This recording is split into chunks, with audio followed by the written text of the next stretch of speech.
تفسیر القرآن آج کا سبق سورہ طٰہٰ آیت نمبر 88 سے 92 تک۔ اعوذ باللہ من الشیطان الرجیم، بسم اللہ الرحمن الرحیم۔ فأخرج لهم عجلا جسدا له خوار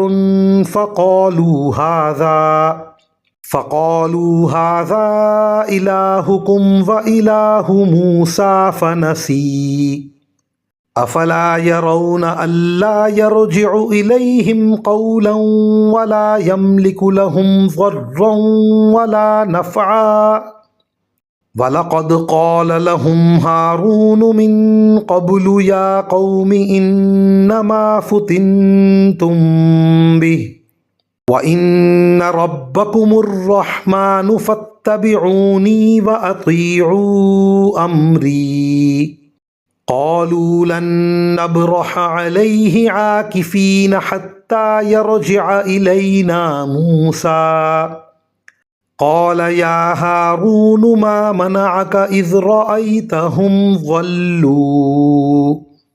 ترجمہ: اور لوگوں کے سامنے ایک بچھڑا بنا کر نکال لیا، ایک جسم تھا جس میں سے آواز نکلتی تھی۔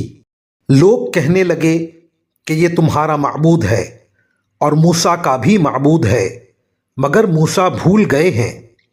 بھلا کیا انہیں یہ نظر نہیں آ رہا کہ وہ نہ ان کی بات کا جواب دیتا تھا اور نہ ان کو کوئی نقصان یا نفع پہنچا سکتا تھا؟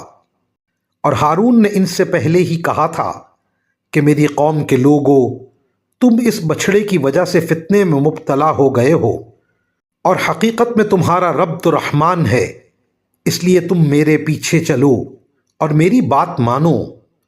وہ کہنے لگے کہ جب تک موسیٰ واپس نہ آ جائیں ہم تو اسی کی عبادت پر جمے رہیں گے۔ موسیٰ نے واپس آ کر کہا، ہارون، جب تم نے دیکھ لیا تھا کہ یہ لوگ گمراہ ہو گئے ہیں تو تمہیں کس چیز نے روکا تھا؟ وآخر دعوانا ان الحمد للہ رب العالمین۔